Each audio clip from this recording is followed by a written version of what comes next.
Now, this will be aimed at those who believe their life is too busy to pursue their creative dreams. I want to talk to the fact that that's not the case, and that if someone as crazily busy as myself can find a way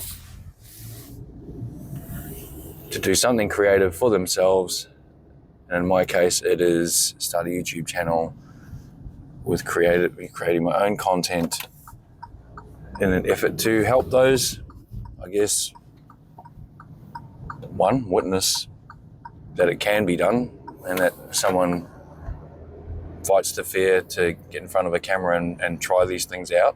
That's the first thing. But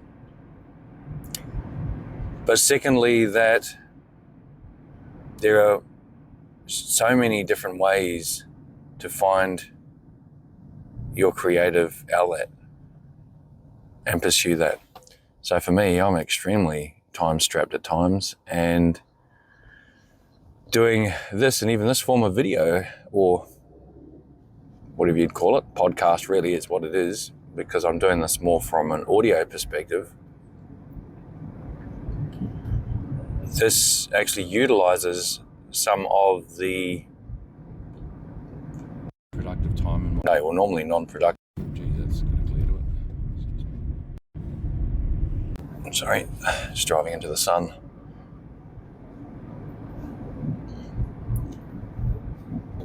And it was one of the, I guess, roadblocks in front of me, more of a mental block than anything, because it was a perceived excuse to not start a YouTube channel, for instance, because I just felt, well, I'm not going to have the time. I don't have the time, and I don't know that I can, well, time was one, and the other one was I don't know that I can afford to invest in the setup required to make that happen, because I had this preconceived notion of it costing a lot in regards to the right hardware, maybe even software. I hadn't looked into anything. I potentially need to try and isolate a corner of my house as a form of studio or office, just things like that. But the time was the first and initial barrier that I had to try and overcome. And I have overcome that. And I think I just want to share my story, not from a place of beating my chest or egotistically, big noting myself or anything silly like that. It's nothing to do with it at all. My life is my own. It's quite private. I will restrict certain things that I'll ever talk about. But just to give you an overview of what goes into my life, and I'm still here recording something that I can share that hopefully invigorates someone else in a similar situation to go, you know what, if he can do it and he's time poor, then I can't use it as an excuse. So at the very least, I want that to eliminate that as an excuse. So time isn't something you use against yourself. You can turn around and go, no, I actually do have time. And then hopefully any other roadblocks you come across, like I did in regards to equipment, you soon become aware of the fact that you don't need a lot at all. But I'll touch on that in other videos. So as far as time goes, I make time now for these podcast type recordings I can do whilst driving. They function quite well because I can still give my 100% attention to the road, which is of the utmost of importance. I don't feel bad for not being able to look down at the lens all the time because it's a podcast. Podcasts are traditionally an audio-centric piece of media. But the way that it works on YouTube is that there's still a video too. So if someone wants to watch it as a video, by all means they can. But you won't get any flashy edits or B-roll or anything else coming across these because it's a podcast. So that works well for me, and it utilizes time in my day that otherwise is pretty unproductive. So my day consists of at least 2 hours commute a day, an hour each way, to and from work. Often longer in the afternoons. Traffic is pretty bad in Brisbane, which is where I'm from. I'm actually from north of Brisbane towards the Sunshine Coast, and I work south of Brisbane towards the Gold Coast. So it's a little bit of a hike each day. I can't say I'm a big fan of traffic, but hey, I have obligations, I have mouths to feed, and I have a life to live, and this is how I do that. Wrong, right, or indifferent to anyone else. But to be back on point, it's this time that I'm driving is when I make use of these podcasts. This one I'm recording now is actually in the morning. I can also do them in the afternoon. Now, depending on the afternoon though, I mean, it is winter where I am at now, and our days are very short. Winters tend to be extremely cold and windy. I mean, cold for us that are acclimatized here in Queensland, but very windy. And that makes filming outside, which is my preferred type of filming, a bit more difficult. But where the weather allows, rather than recording on that drive, I will, because predominantly my drive home's slow anyway because of traffic, so I will find somewhere off the beaten track, and I've got a few good locations that I go to. So I do that in the evenings, in the afternoon. Given enough light and lack of wind, ideally, then I'll trade out recording in the car on the way home for finding a place on the way home to stop, get out and record in nature. Now, my style of filming is very raw, and I'm actually happy with that because I think that suits me as a person better than if I even had the time to do flash editing, inserting a lot of B-roll and that sort of thing. Personally, I believe it would detract from me as a person, my personality. My sole reason, it's actually two tied into one, I think I've said this before, is the fact that I need to create something that is my own, and whilst doing it, I need to help people. If either of those one things can't be part of that equation, that can't form part of my why, then I can't pursue it. But I've got both of them in one, so I pursue it. And that is my driving force, my why, my guts of my my creative space, my YouTube channel, and me as a content creator. Now, I have very limited time, so I'm carving out like a maximum of probably 2 hours in a day, but in one session it's only an hour that I've got to play with. Weekends are the exception. I can do a bit of a walk. Done a couple of walk and talk type videos, and I need to do another one of those actually, something different. But they're definitely easily something I can do on a weekend. Just walk out my front door and off I go. But it's different for everyone. I'm on the extreme of how busy a life can be. So I'm a six-figure professional. Again, like I said, this is not beating my chest. This is just to give you an idea of who I am in regards to what my life looks like or entails, time, pressures, and all that sort of stuff.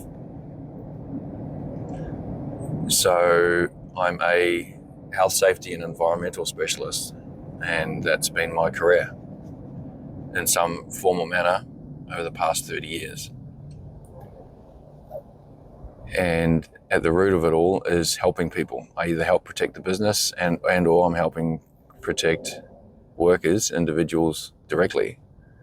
And I'm passionate about that. And that helping people is something that I'm bringing to YouTube. It's a lot of lessons learned, different ways that I have overcome my troubles, I guess, if you want to call them troubles, or I just call them mental barriers now, or mental roadblocks, where I am on the bipolar spectrum. I have developed anxiety through that, and I have had bouts of depression, but thankfully they don't stick with me for long. But the anxiety does, and the anxiety is something that I've had to work through and work with my entire life. And ironically, in the profession I've chosen, it involves speaking to a lot of people, either one-on-one and even in groups. So, I've had to develop and present training sessions, seminars. I've had to stand up in front of, high-level board meetings, give toolbox talks, you name it. I've had to do a wide range of public speaking type things. And I've had to overcome that. And I've spent a number of years, studying various tools. I've been to therapy, take on board different, tools, mental tools to put in your toolbox that you can utilize as you need to. And I've play tested a wide range of different things. Some that work, some that don't, and I've settled on those that work really well. And I think I'll share a video of that system that I've developed. May or may not help others too. Usually it'll be things that you take out of that can help you. But back on track, I just want to add extra weight to how busy my life is that someone with bipolar anxiety, we tend, especially the bipolar portion of me, I'm not wired in a way where I naturally think like those that are communicating with me. And so I've got to expend that extra energy and time to process what's being said and think about it and think about my response before I respond. Otherwise, I can be so disjointed in that conversation. Apologies for that. Hopefully I remember to edit that out. I'm getting over the flu, COVID, which then developed into a chest and throat infection.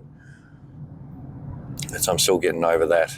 I feel good, but my chest and throat are taking their time to catch up. So apologies.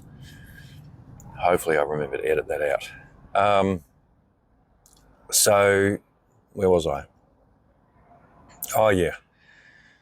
So in a way, I've gotten better over the years, and I think I'm on par where most people wouldn't even realise the internal struggles or battles that I go through at the same time as I'm presenting or talking.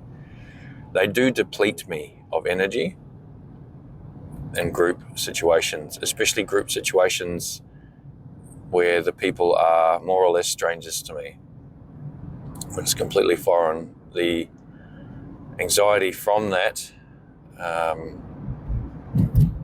and for those of you who are introverted will know that this is what also happens, is you can put a mask on and you can work your way through it, but man, can you feel extremely spent afterwards. And that's something that adds to my day. So my days all up, including for work, 10 to 12 hour days, all right? 12 on average, including the commute, okay, the drive. Now, on the outside of that, I'm a dad, but an older dad, so my 3 daughters are grown now. So I became a dad at 24. I'm a granddad. So I became a granddad when I was 43. And at that same time I became a granddad, my wife and I also became foster parents. And we currently have 3 little ones under the age of 2. Normally we'd only have 2 under the age of 2, but we've taken on an emergency placement for the next few months at the moment. So in addition to that, I have a side business as well, which is a consulting business. And I've tried other businesses. I've been out there, tried many different things. So that, in a snapshot, is how busy my life is at 49, almost 50.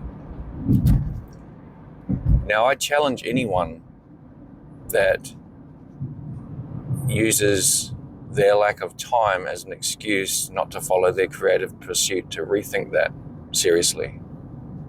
After hearing my story, if you then double think or have a double take on your thought about, I'm so busy, I don't have time.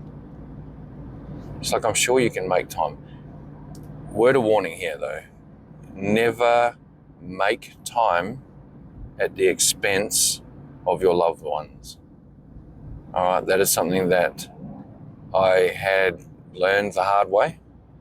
I put a lot of time either into work or, my own hobbies and pursuits when my children were young. And if I could turn back the clock, I would shelve all of that to put all of my time into my kids. And in saying that though, even if I'd done that, I could safely sit here and say I still didn't get enough time with my children while they were little.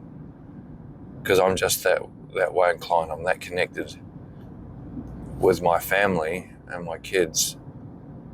I loved every minute of them being little. I still love them every minute of being with them today as adults.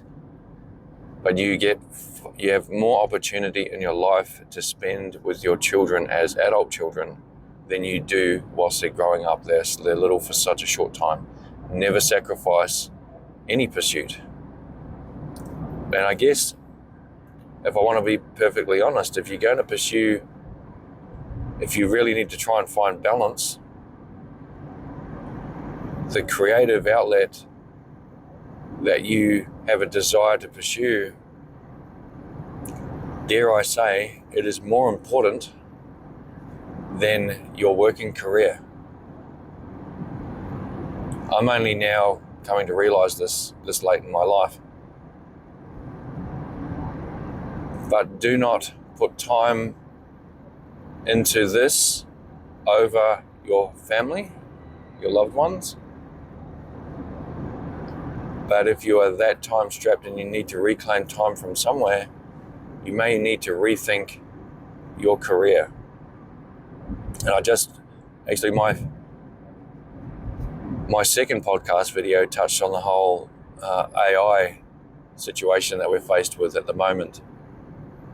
So if you haven't seen that one, that might be worth seeing, because I'm a firm believer that whilst AI will come in and take over our jobs, it will not dominate the creative space. And I feel that the creative space is going to be more important than it ever has been.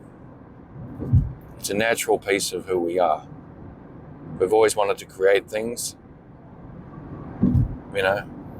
design things that are our own, and we will still want to do that and share that. And we also will want to consume that, as long as it's real, by real people doing real things and teaching us real things, right?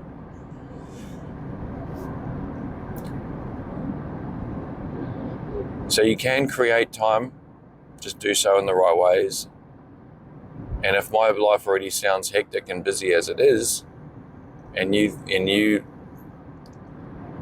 reflect on that going, oh, my life maybe, or I've got an hour spare. And if Carl can do it with an hour spare a day, and you don't need to be using an hour spare every day. That's definitely not what I'm saying. You can, I think if you at least give yourself an hour a week to film that video and to put it up onto YouTube as an example, if that was your creative outlet, That's enough. And if you can do that every week, that's your consistency. You know, I currently aim for 2 to 3 videos a week. I guess for a multitude of reasons. In a way, I'm trying to make up for lost time, because this is something I wish I'd pursued a lot earlier. 2, I've got a lot to give. And then 3, I don't necessarily know how I'm going to give that. So it's a playtest period, right? You learn as you go.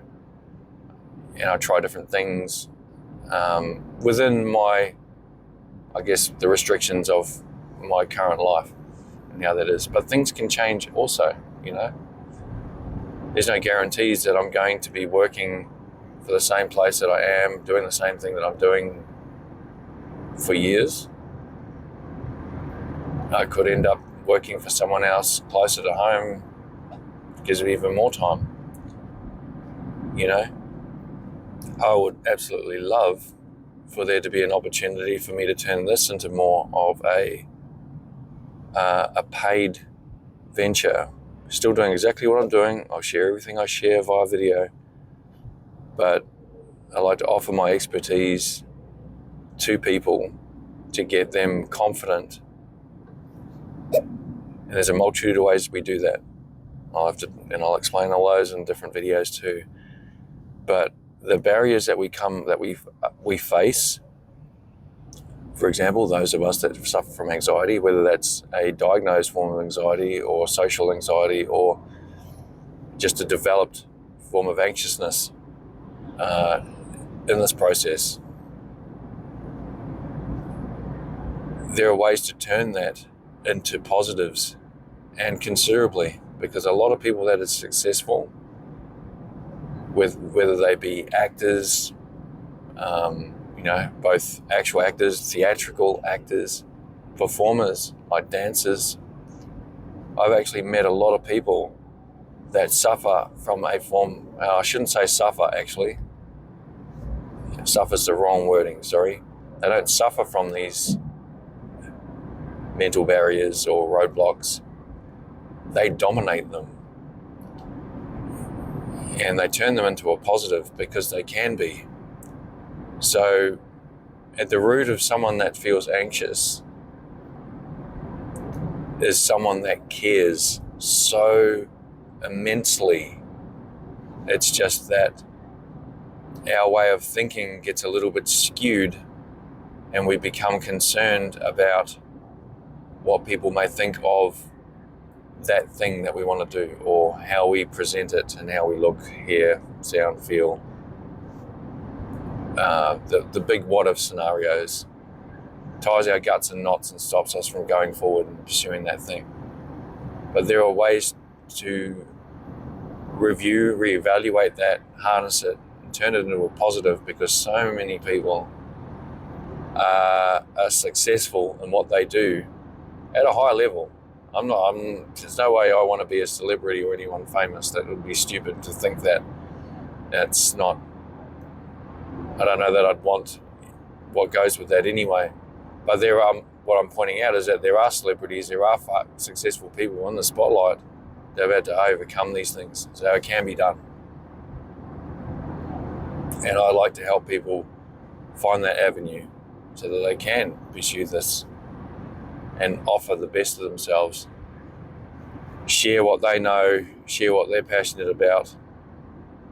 And even from an entertainment level, you're helping somebody. If you cheer someone up, you make their day, you make them smile, make them laugh, make them think heavily about that material you released, you're still helping somebody. It doesn't need to be in the educational space.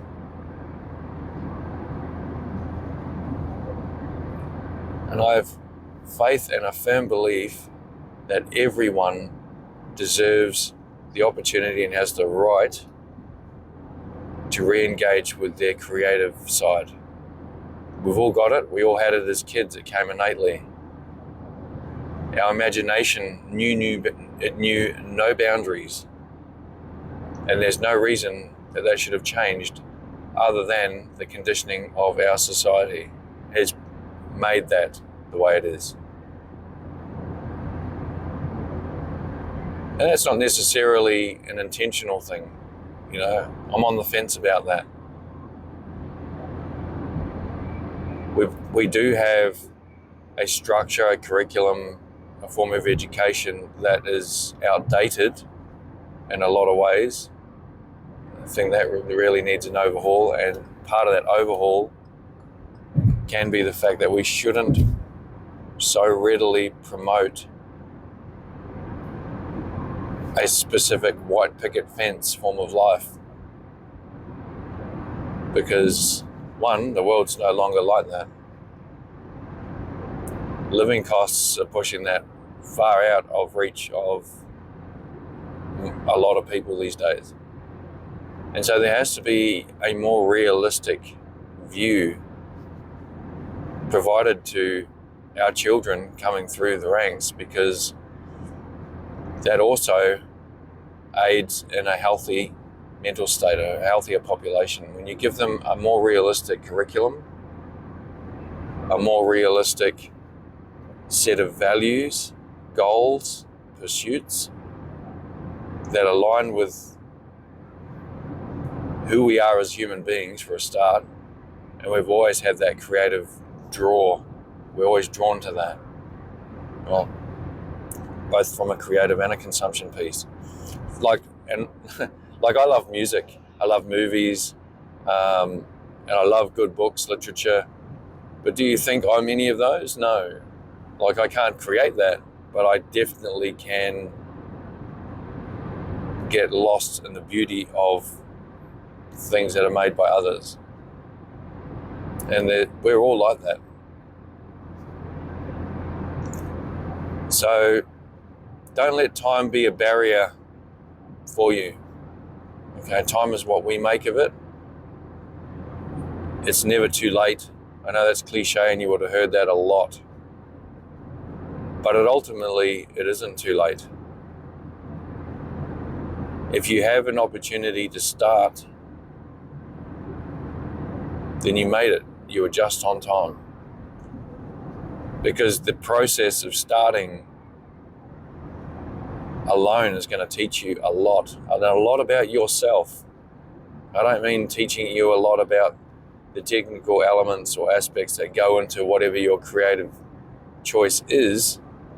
It's going to teach you a lot more about you, or it's going to awaken a lot in you that you thought, well, you wouldn't have thought at all. It's laid dormant in the recesses of your mind and soul since you were a child, and that started happening throughout your teen years, and by the time you were a young adult, for the majority of us, not all of us, but for the majority of us, it's laid dormant.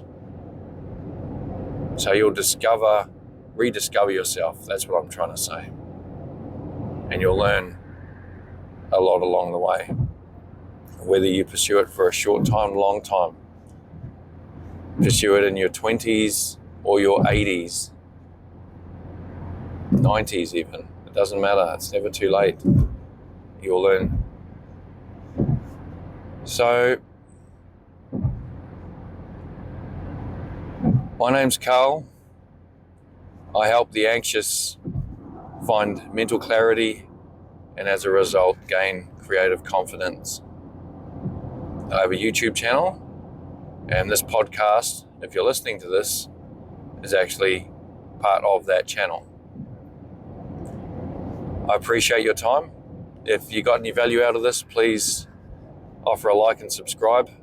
It goes a long way to helping my channel move forward. And until next time, look after yourself.